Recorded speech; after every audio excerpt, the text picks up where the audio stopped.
Well, let me read my haiku first.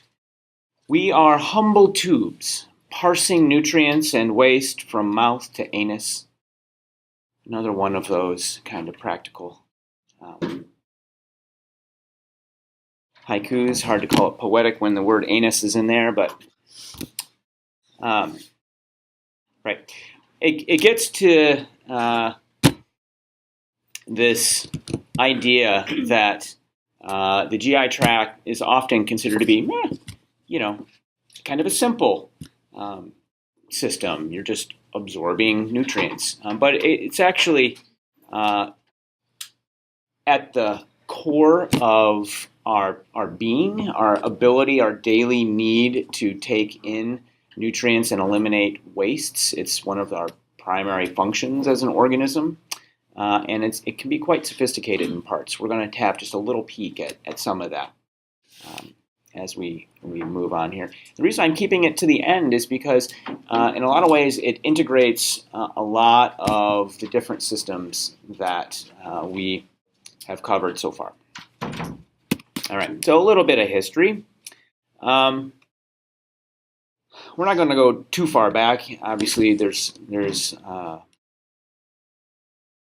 a long relationship with our GI tube in terms of history, but we'll just go to a couple interesting bits. First is Da Vinci. So what did he say? He said the digestive system aided in the respiratory in its function. This is funny. I find this to be funny. Before we go to that, we'll save the punchline to the end. So there was Benedetti, and what does he say? He said the stomach is lowest and has a hidden place in the body because of its uncleanness, as though nature had spared the principal members and had relegated the stomach or bowels farther away from the sight of reason and of the mind, fenced it off with the diaphragm. He's referring to the respiratory diaphragm, in order to not disturb the rational part of the mind with its importunity. These members serve the higher ones. Some of them concoct the food into juice, and others digest it into various humors, and others expel the superfluity. So the idea here is that he is disgusted by his alimentary canal, and this echoes philosophy from across the globe. So even if you look at Ayurveda and the Yoga Sutras, they talk about the chakras, and there's this ascending hierarchy of the chakras, this sort of value of them, and the lowest of them, the basest of them, the one that is the least virtuous, are the lowest chakras associated with the GI tract and the reproductive organs. Da Vinci, I love this one. He says that the digestive system aided the respiratory system in its function. So this is odd. What does he mean by the GI tract aiding the respiratory system in its function? The compressed intestines with the condensed air which is generated in them thrust the diaphragm upwards. The diaphragm compresses the air and the lungs and then expresses the air. So apparently Da Vinci had some bad gas, like the fart, and he thought that was somehow his flatulence was somehow a component of the respiratory tract. I guess you'll remember that he thought that the lungs were cooling, bringing the cooling humors into the body and aiding the lungs in that capacity. So. Even geniuses can be wrong. I just made this slide literally 2 minutes before class. And I thought I would tell this story because this is a pretty interesting story. It actually gets a little bit more towards what we're talking about today. Has anybody heard of William Beaumont before? So you have, yeah. Yeah. William Beaumont, there's a Beaumont Hospital in Detroit, which is where I was born. And because of that, I've always had his name in my head. And this whole story actually takes place in Michigan, which is pretty interesting. William Beaumont lived in the 19th century, and he was an army physician. And he had a sort of undistinguished career. He was a bit of a hack, actually, not an especially brilliant, not an especially brilliant physician. But he was stationed at Fort Michilimackinac, which is on Mackinac Island between the Upper and Lower Peninsula. And there was, in the garrison there was also a trading post. This guy here, Alexis St. Martin, was on the right-hand side. This guy was some sort of, like, I think he was like 18, something like that. And in the garrison, while they were cleaning their rifles, the guy accidentally shot himself. He shot himself right in the gut. And it was apparently a gory mess. And St. Martin went to the doctor on site, William Beaumont, who, in the bloody mess that was this guy, tried to stitch him up and was probably freaking Beaumont out a little bit too. As I indicated, he wasn't the most gifted physician to be found in our great land at the time, and accidentally sewed the lip of this guy's exterior, his like exterior fascia, sewed the lip to the interior wall and lumen of his stomach. Accidentally. He was just sewing things together. There was a couple flaps. Let's sew that together, set this together, whatnot. And we cleaned it up, put a bandage on it, and then afterward took the bandage off. What do you know? The guy had, so he had shot himself in the stomach. The guy has a little window into his stomach. And this was incredible to Beaumont. And so what he began to do was he didn't want to, somehow this guy survived, like hardy soul right here, survived this ridiculous, this is before the days of malpractice. You can see he's wishing he had a good lawyer.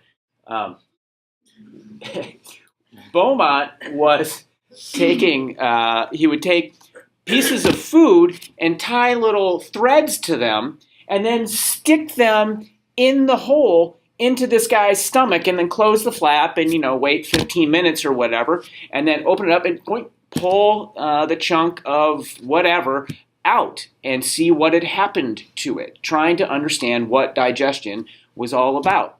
And he went through exhaustive cataloging of all these different sorts of foods. And this poor guy was basically a test tube for him, St. Martin.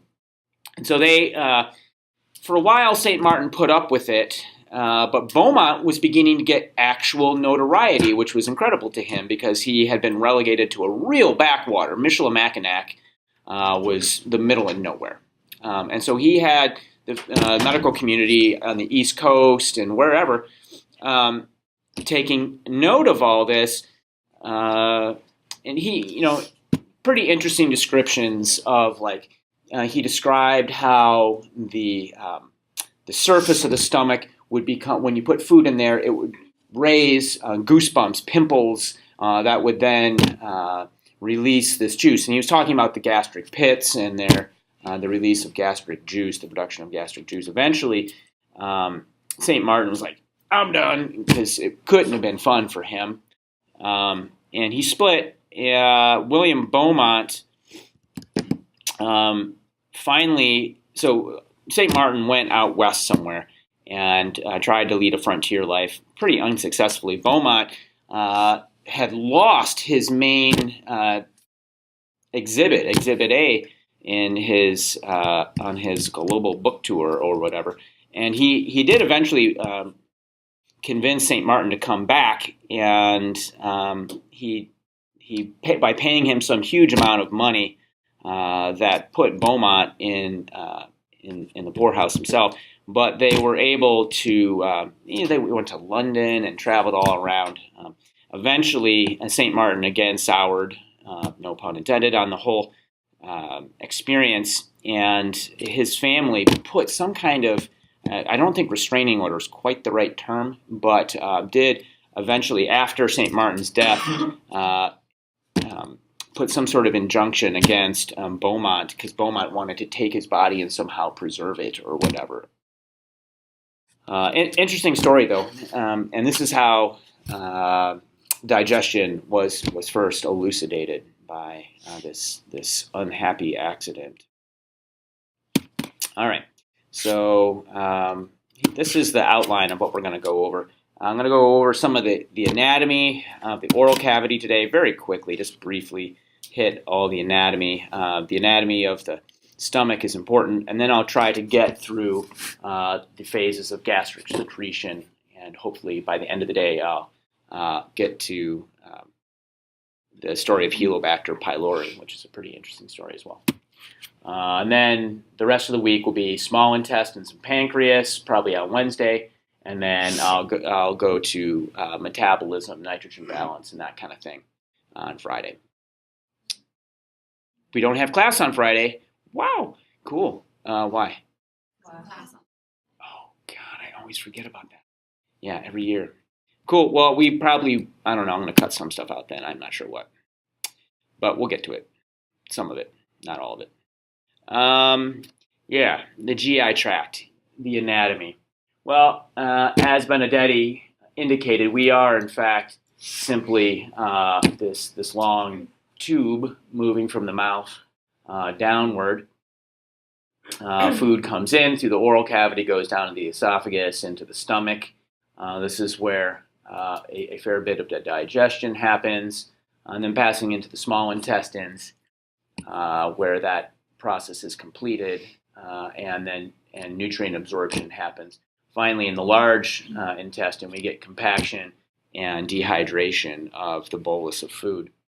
There are these other accessory organs to the alimentary canal, the liver and the gallbladder, which have several roles to play, and also the pancreas, which I'll talk about a little bit, time permitting. So what does the whole thing do? It's going to process and digest food, absorb and reserve water for the body, absorb any kind of nutrients, ions, water, etc., the sugars, proteins, and fats that the body needs. And then the liver is going to be the primary storage site for glycogen, which will be used to stabilize the blood glucose level during fasting. All right, so let's start in the oral cavity. Taste. We'll just go a little bit through the physiology of taste. It's pretty interesting. There's 5 main categories. There's sweet, umami. Umami is the Japanese word for savory, I guess, is the right word, but it's the taste of glutamate and other acidic amino acids that indicate the presence of protein. Salty, sour, which is our taste of acids, and then bitter, which is our taste of alkaline or bases. So, for example, caffeine is a basic alkaloid that would trigger your taste, your sensation of bitter. There is a misconception that was perpetuated for a long time that you only taste sweet on the tongue and salty on the margins or what have you. This is in fact incorrect, that all places on the tongue have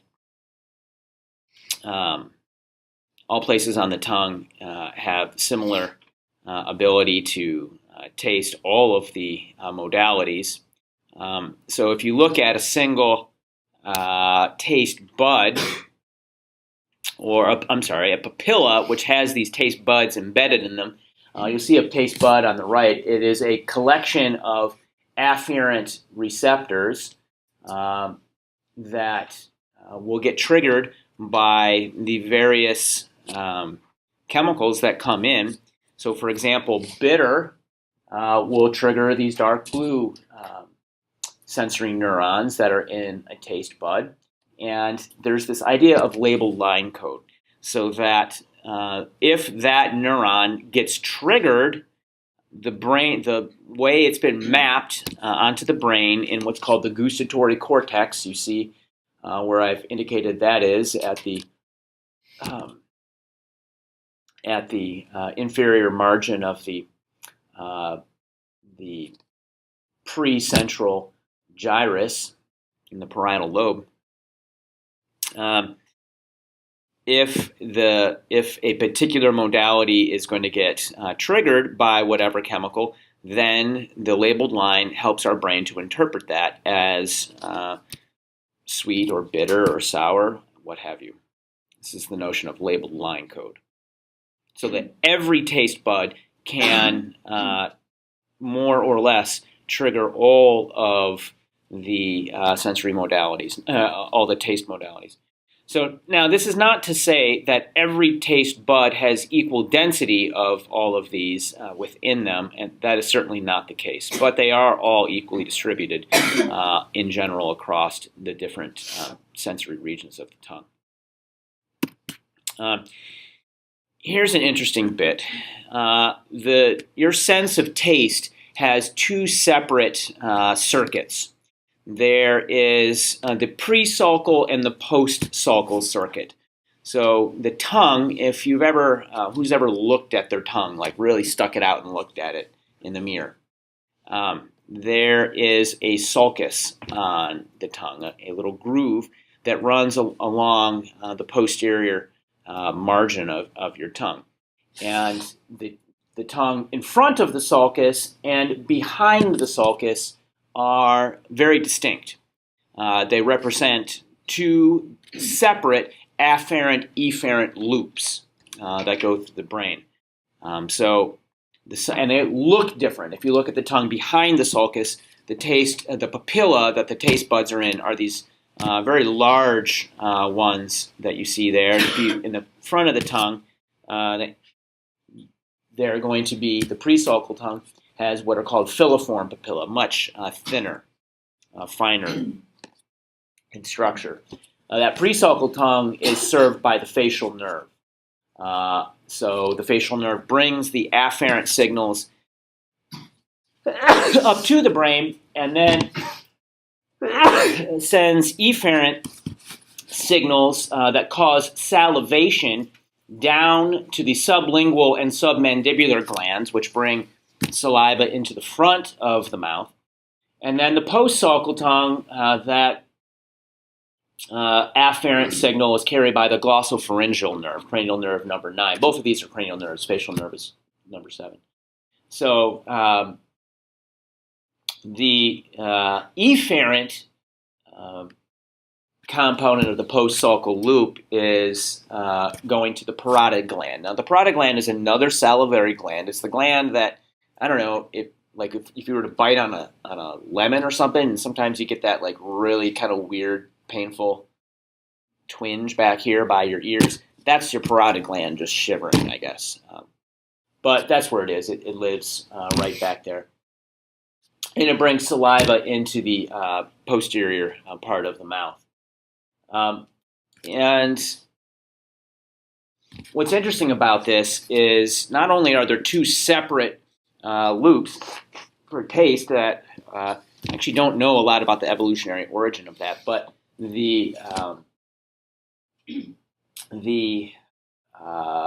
type of saliva that are produced by these different glands certainly varies. So the parotid gland is able to make a very watery type of mucus for dissolving, I guess, more sugars.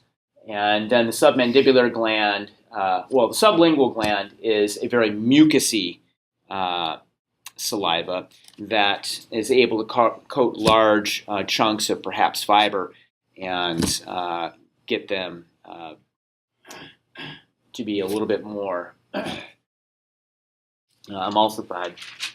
And the submandibular gland is some sort of mix between both a serous or a mucus and a mucus secretion. So saliva. If you actually look at the content of saliva, one of the important components of saliva is amylase. We call it talin. It's salivary amylase in particular is called talin, P-T-Y-A-L-I-N. So the job of amylase is to it's a glycosidase, is the type of protein it is. Glycosidases cleave glycosidic bonds. These are the bonds that hold sugars together. It's specifically going to hydrolyze the alpha-1,4 linkage. And so alpha-1,4 linkages are what you find in amylose, which is starch, vegetable starch. Talin is, so it begins to break down starch right in the mouth, digestion begins right there. This is why it's actually good to chew your food and have the food spend some time in the mouth before you swallow it. Because one of the things that's interesting about talin is it's inactivated by acidic environments. So as soon as you swallow it, the talin gets turned off. So whatever job it's able to do, it's going to do it in the mouth. All right. So here is a general, kind of an overview of how digestion works. Before I get to the, and this basic motif is going to work for the stomach, it's going to work for the intestines. So I'm just going to give the overview of the general mechanism, and then we'll get into the specifics as we work our way along the GI tube. First of all, let's go through the anatomy. And there's 4 layers moving from superficial to the lumen. First of all, the lumen is the space on the inside of whatever compartment we're talking about. So moving superficial to the lumen to deep, the first layer is called the mucosa. And the mucosa is made up of stratified squamous epithelium that is laying on top of a lamina propria. Mucosa, we know that it is one of the 4 types of serosa, right? A serous membrane is, it's not serosa. It's one of the 4 types of tissue membrane. So we have the epithelial layer laying on top of the connective tissue. In the mucosa, we call the connective tissue the lamina propria. And then right below the connective tissue is a layer called muscularis mucosa. And this is a very thin layer of autonomic muscle that is associated very closely with the mucosal membrane. Then after that, there's another layer of connective tissue that's called submucosa, and submucosa has these submucosal glands whose job is to produce more mucus than is going to be just produced by the stratified squamous epithelial cells. Third layer below that is muscularis externa. So the muscularis externa can be made up of either 2 or 3 layers of muscle, depending upon whether we're in the stomach or in the intestines someplace. But in general, they're all going to have an inner circular layer that's running laterally along the whatever compartment. And then there's a longitudinal layer on the outside. The stomach is going to have an oblique layer as well, as we'll see in a bit. But there's, this muscularis externa. And there's going to be this myenteric plexus. I didn't put that in there, but some sort of enteric, part of the enteric nervous system. If you remember, when I talked about nervous system, I talked about there being the central nervous system, the peripheral nervous system, and then the enteric nervous system, which was the nerves that are associated with your GI tract. So the enteric nervous system has this myenteric plexus that is embedded in this muscularis externa. Lastly, there's another tissue membrane on the very outside of the whatever structure, and that's called serosa. We've talked about serosa before. Specifically, in the GI tract, the serosa is called the peritoneum. And in particular, the peritoneum that lays on the tube would be the visceral peritoneum. So I'm calling it serosa, but that is also called visceral peritoneum. Everybody good with all that? So that's the anatomy. The functionality, there are three basic ways that digestion is going to get regulated. And these, we have talked about this regulatory motif in the kidney, other places. This should be a common concept, common theme to you. So they're going to be neural control, which is going to involve nerves that go to the central nervous system. We call this the long reflex.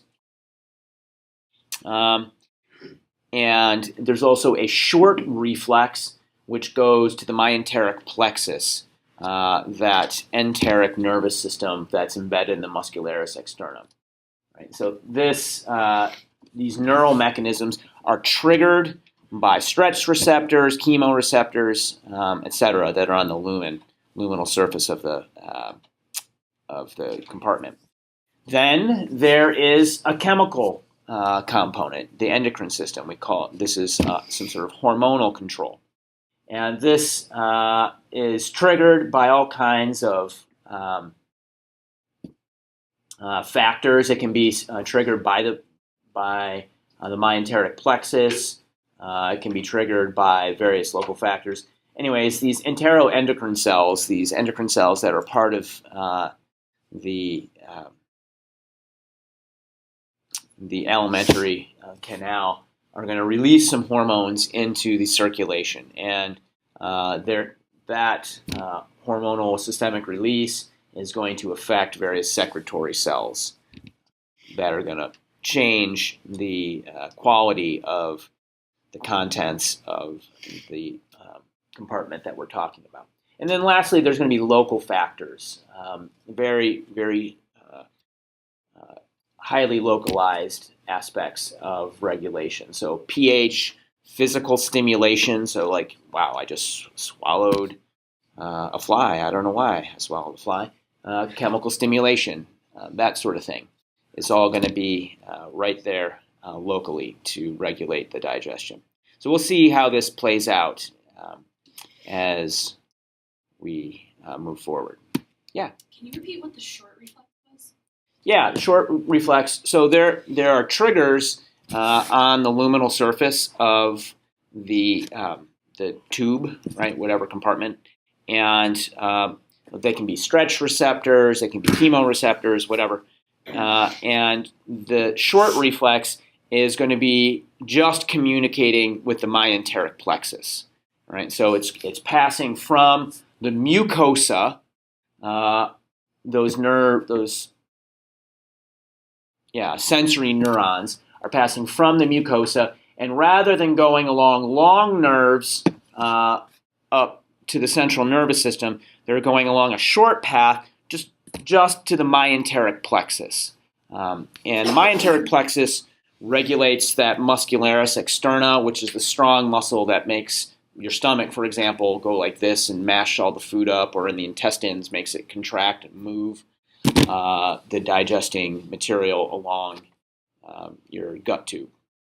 Right? So that's the short reflex. There's components that don't go to the central nervous system. The short reflex is in communication with the enteric nervous system. Right? Cool. So let's get a little bit of the anatomy of the actual stomach in. So when you look at a section of the stomach, you'll see, first of all, that the stomach itself has these things called rugae, R-U-G-A-E. I probably have a picture in the next slide of them, but rugae are just these, they kind of look like the gyruses in the brain. They're just these big ridges.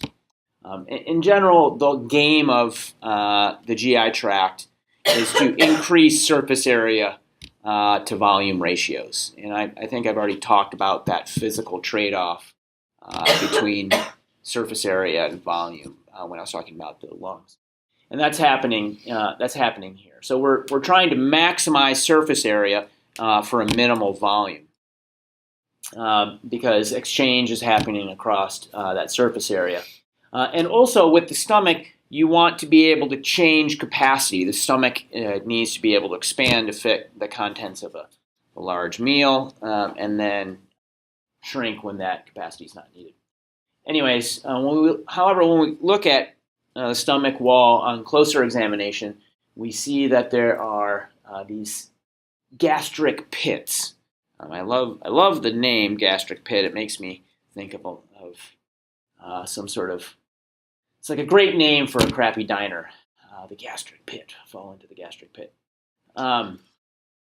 Anyways, there are these pits in the stomach that are going to be for the production of mucus and enzymes and hydrochloric acid, et cetera, et cetera.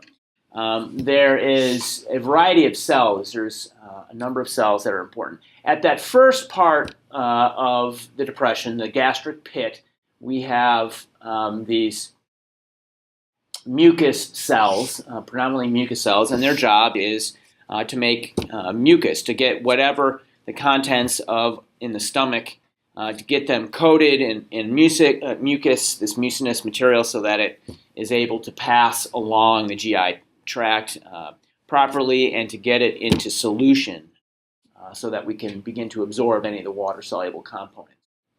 And then we descend from the gastric pit. It branches out into the gastric gland.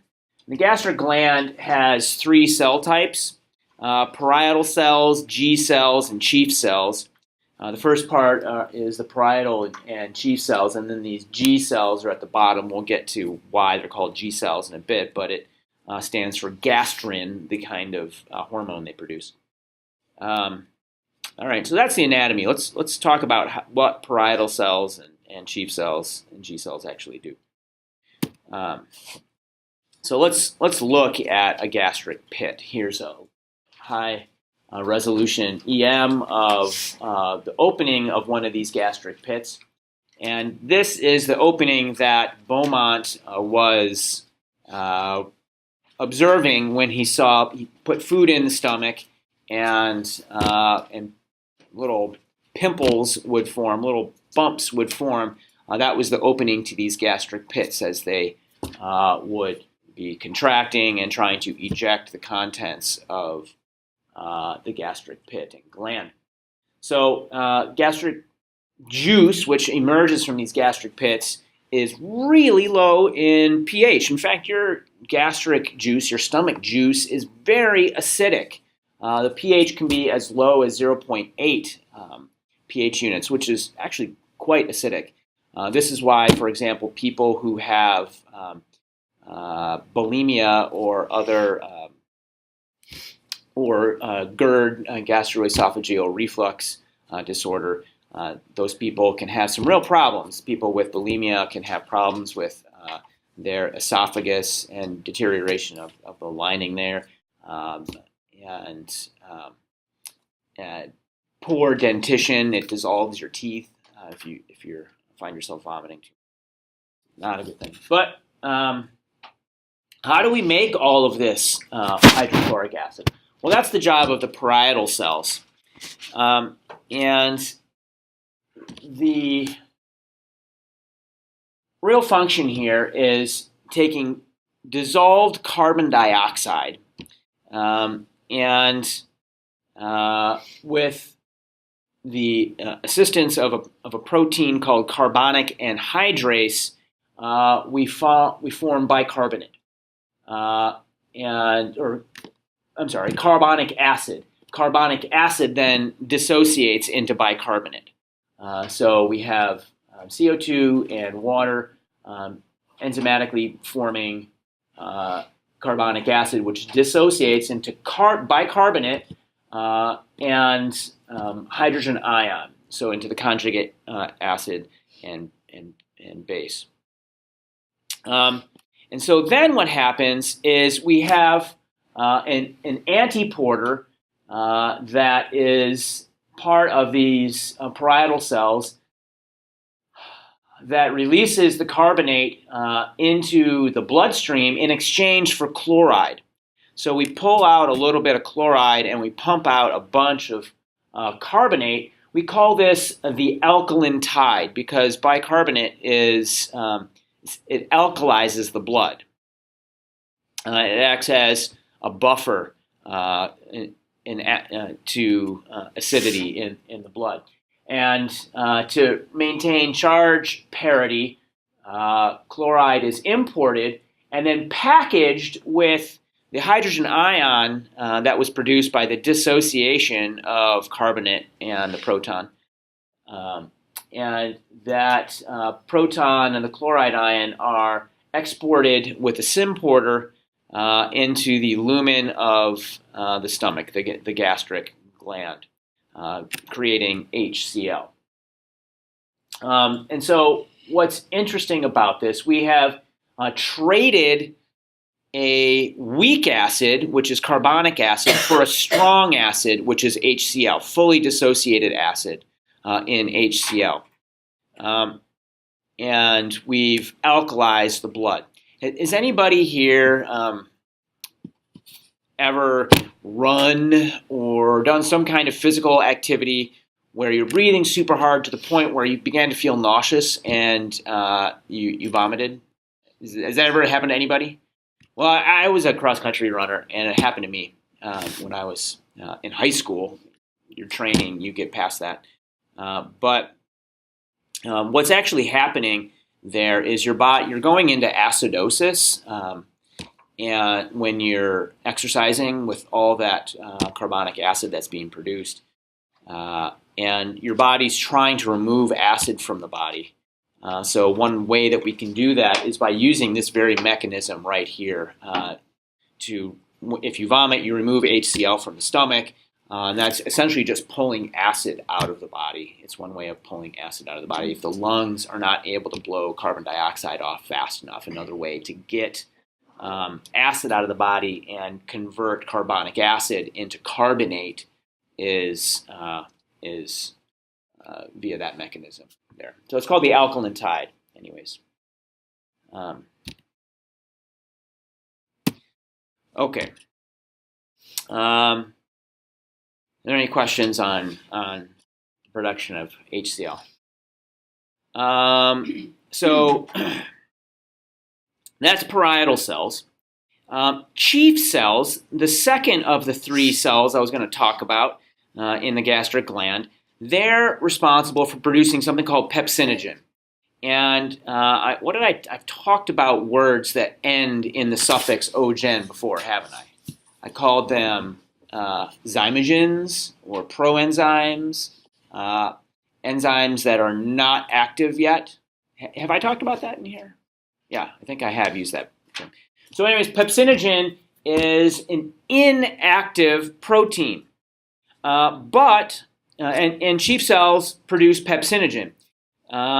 It's kind of unfortunate that it's not active, but never fear, the parietal cells will produce some HCl, and HCl is what causes the cleavage of the regulatory peptide that is on pepsinogen, thus releasing pepsin, which is the active form of pepsinogen.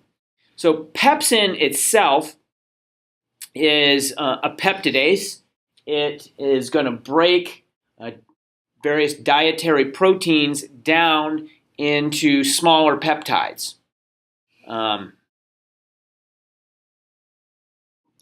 Pepsinogen to pepsin caused by HCl exposure.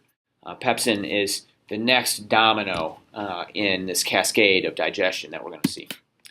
So here are the phases of gastric secretion. First is the cephalic stage. Now, let me set a image for you. So I've taken all month to sprout these beautiful grains, sunflower seeds, and all kinds of lovely springy grains are just getting sprouted. And I take them and I bake them into some stone ground flour and make a nice nutty sprouted grain bread. And I take and I'm baking it. I put it in the oven. Ooh, you guys start to smell that delicious sprouted grain bread going in the oven there. Meanwhile, I'm gonna take a little bit of avocado, nice, perfectly ripe avocado, and cut it open. And look at how green and perfect it looks. It's just lovely, just lovely. I'm gonna take that avocado, slice it up. Put a little bit of flaxseed oil, some ume vinegar, and some black sesame seeds all over that, right? And now, so I got that sitting there. I'm going to go out in the back yard, and there's the chicken coops. The birds are out there. I'm going to feed them a little bit of corn, and I'm going to grab a couple fresh eggs, still warm from the chickens. I'm going to they're warm in my hand. I feel it. Oh, this egg is going to be good. Like, take it in the kitchen, put a little bit of olive oil in the pan, crack the egg. Ooh, and that egg is just starting to bubble there. Put a little bit of salt, get the pepper grinder out, The bread's ready. I popped it out. Oh my God, it smells so delicious. The whole kitchen is amazing. I take another tray of these sprouts, and look, it's like sunshine just radiating from this tray. I trim the sprouts out. I'm going to put them on top of this slice of bread with some of the avocado and lay a little sunny side up egg on top of that. Oh man, I'm ready. Are you guys with me? Okay. You see what I'm saying? So what I just did to you was evoke the sights of the beautiful avocado, that smell of the bread and the egg frying, the thought of how delicious those sprouts are going to taste on top of that slice of bread. And then I put it in my mouth. Boom! Oh my God, it's just as good as I thought. All of that, like nothing's even in your stomach yet. But that stomach is ready. It is ready. And this is central nervous system, your brain. It's all in your brain. The best part of a meal is actually in your brain, getting that brain ready for it. So this is sending down nerves via signals via our friend, the vagus nerve, the wanderer, cranial nerve 10. And it starts getting the mucus cells revved up, ready for that egg and avocado toast with some sprouts on there. Getting those chief cells to produce pepsinogen. Come on, bring me egg. Parietal cells are starting to make some HCl. We want to get that pepsinogen activated. And it's also going to turn on the G cells. And these G cells are going to start to produce a hormone called gastrin. Gastrin. We're going to see what happens. Next phase, the gastric phase. Oh yeah, it's breakfast time. Oh yeah, there's some tomatoes. Look at those beautiful tomatoes on there. I don't know, is that fennel? I don't know. It's delicious though. So our stomach now has all of this food in there, and the stomach is starting to expand a little bit. Stretch receptors are going. The pH is going up because of all this HCl. We're starting to activate chemoreceptors, stretch receptors, which is reinforcing the activities at the submucosal and myenteric plexuses. All right. So the stomach starts getting mixing waves. Gastrin, via the hormonal loop, is starting to further turn on the chief and the parietal cells. More pepsinogen, more HCl. Gastrin says, go! All right, gastric phase.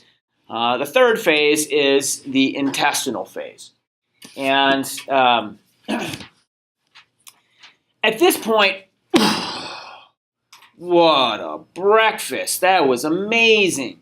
That was perfect. That was just what hit the spot.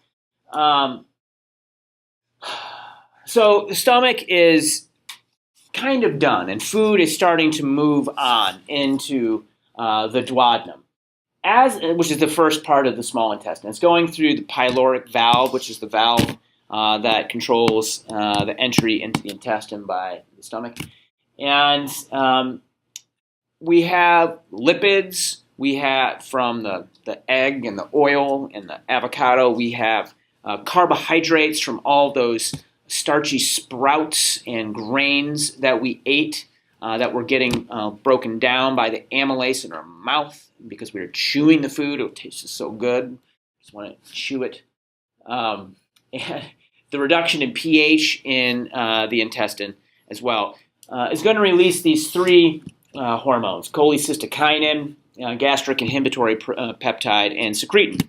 And so these three hormones are going to go through the circulatory system and turn off the parietal cells, turn off the chief cells. No more pepsin needed, no more HCl needed, and it's going to stop peristalsis at the myenteric plexus. Peristalsis being the muscular waves of the stomach.